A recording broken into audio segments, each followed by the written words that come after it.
안녕하십니까, 알림이 황희도입니다. 이번에 준비한 소식은 조국 전 법무부 장관 관련된 내용입니다.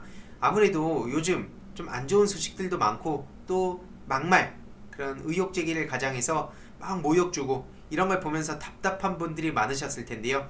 간만에 또 사이다 소식입니다.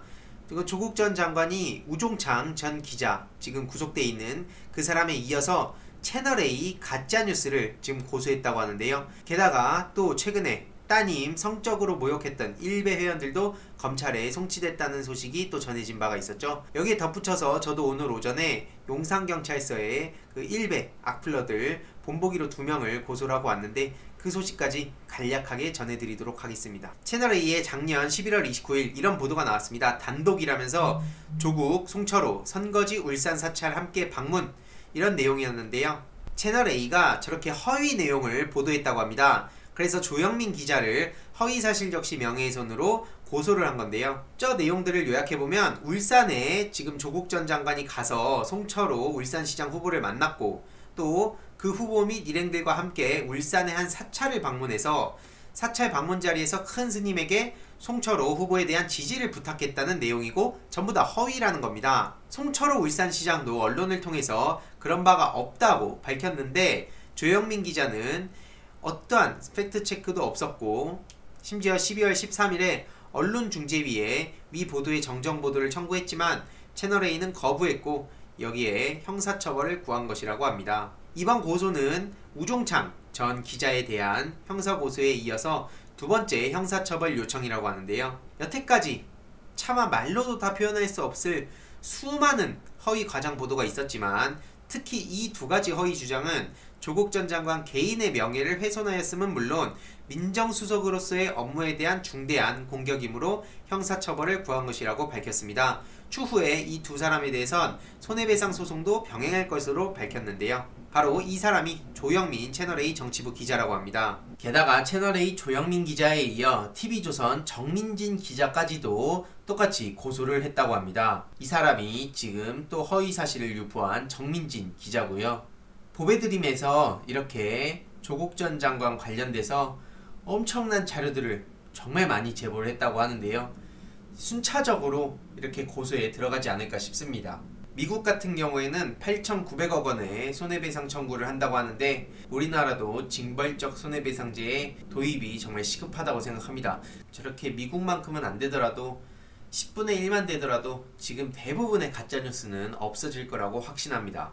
일단 이것만 보더라도 이 자체가 굉장히 사이다 아니겠습니까? 민주진영 사람들이 진짜 표현의 자유를 최대한 존중해주고 너그러운 마음으로 이들을 그냥 최대한 관용, 협치 이런 게 중요하니까 최대한 이런 것들을 존중해주면 미래통합당을 비롯해가지고 적폐기득권 세력들은 온갖 이때다 싶어가지고 막 가짜뉴스를 뿌리고 막말, 막 손가락질, 모욕 주고 명예훼손하고 이런 일들을 일삼아 왔는데 지금 조국 전 법무부 장관이 검찰개혁을 넘어 이제는 언론개혁까지 적극적으로 추진하는 듯한 움직임을 보이고 있습니다. 실제로 이렇게 강하게 나서야 저쪽에서도 뭐지? 막 깨갱하고 놀라고 이런 부분도 있다고 저는 생각을 하고요. 그런 점에서 지금 조국 전 장관이 또 정말 무서운 이유는 바로 국내 최고의 형법학자로 알려져 있지 않습니까? 그런 사람이 이 개인 기자로서 과연 상대가 가능할까요? 그전까지 회사와 이 조국 전 장관의 싸움과 이 회사 내에 있는 기자와 조국 전 장관의 싸움은 차원이 다릅니다. 그런데 진짜 중요한 것은 이제 시작에 불과하다는 것이고 정말 이런 걸 보면 제가 다 무섭습니다. 이 사람이 지금 구속당한 우종창 전 기자고요. 보시다시피 징역 8개월, 제가 최근에 영상으로 다루기도 했었죠. 게다가 저도 오늘 오전에 용산서에서 직접 고소를 하고 왔습니다. 이렇게 보시는 바와 같이 직접 고소를 하고 왔고요. 지난번에도 말씀드렸지만 이런 악플러들에 대해선 거의 저에 대한 개인적 비판과 비난은 다 받아들일 수 있습니다. 하지만 제 주위 사람들, 심지어는 가족, 그리고 일반 지인들 신상털이 이런 것들은 도저히 용납할 수 없겠다 생각해서 대표적으로 2명만 먼저 고소를 진행한 것인데요. 이렇게 보시다시피 일베 저장소에 저를 모욕하는 게시글을 작성한 자들이라면서 이런 내용을 쫙 고소를 하고 왔습니다.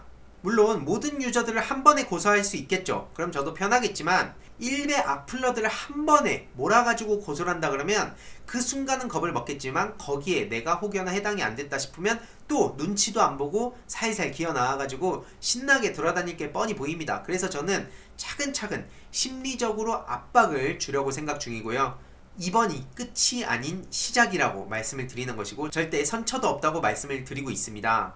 중요한 것은 이게 저에 대한 정치적인 비판에 대해서 제가 만약에 고소를 하게 되면 뭐 그 자체가 문제가 된다기보다는 그렇게 하면 정치적으로 욕 좀 하니까 고소를 하네? 이런 식으로 또 정치적인 문제로 지금 한동훈이 마치하듯이 프레임을 가져가 버릴 수가 있는데 지금 제가 고소한 대표적인 두 건은 누가 보더라도 인간 상식, 머리가 달려있다면 절대로 달 수 없는 그런 파렴치한 댓글들을 먼저 고소를 한 것이고요.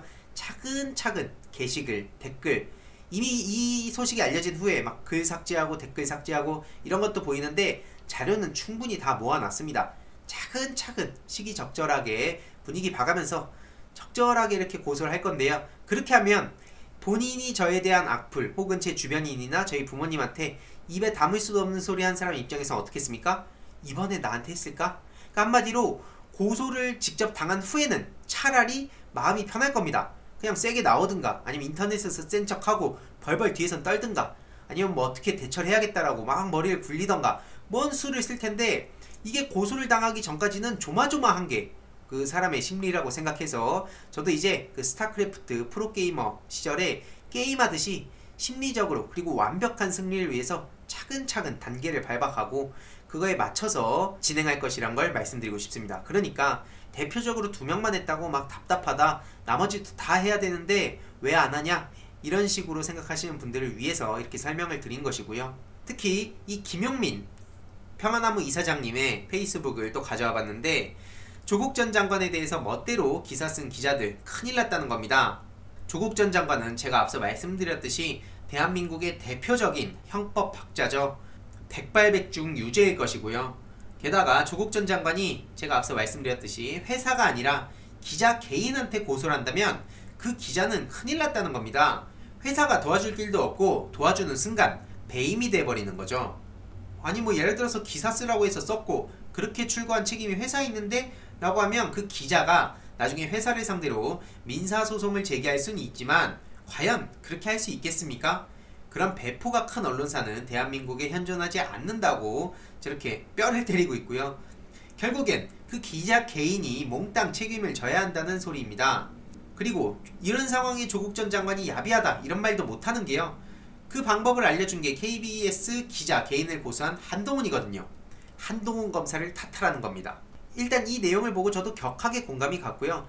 기자 그 회사를 상대로 싸우는 거랑 회사에 있는 그 기자 개인을 상대로 하는 거랑 차원이 다릅니다. 근데 이 상황을 또 너무나 잘 알고 있는 한 정치인이 있었습니다. 바로 나경원 씨죠. 제가 지난해부터 꾸준히 목 아프게 다뤘던 내용인데 나경원이 그 본인 자녀 의혹 MBC 기자에 3천만 원의 손해배상 청구를 했던 소식 제가 영상을 통해서 올해 초에 공유를 드린 바가 있습니다.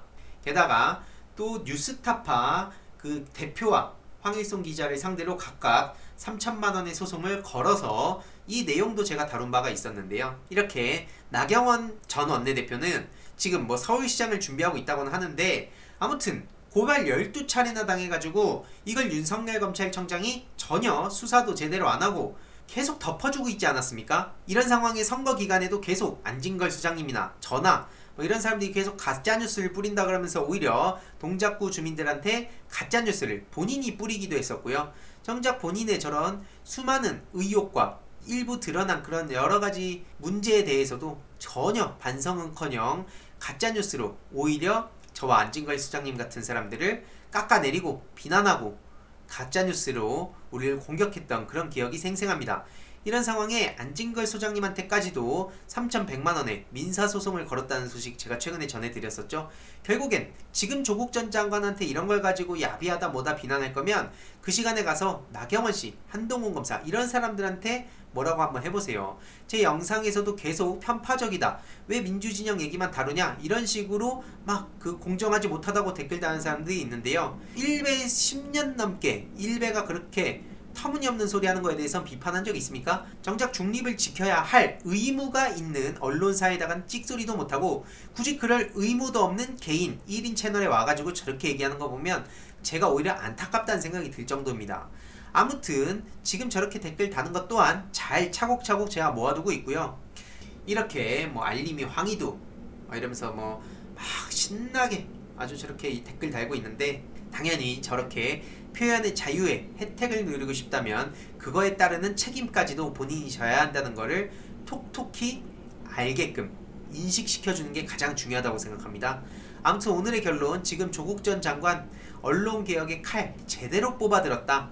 그리고 더 나아가서 저도 일베와의 전쟁을 제대로 선포하고 끝까지 목소리 내고 맞서 싸우겠습니다. 이번 고소는 시작이라는 걸 다시 한번 말씀드리고 싶고요. 추후에 일베에 대한 분석, 대안, 그리고 미디어 리터러시 교육 등등 이런 소식들도 제가 꾸준히 틈틈이 영상을 통해서 공유드릴 예정이고요. 가장 중요한 것은 늘 시청해주시고 주위에 공유해주시는 분들 덕분에 정말 큰 힘이 난다는 점 다시 한번 감사드리며 영상을 마치도록 하겠습니다.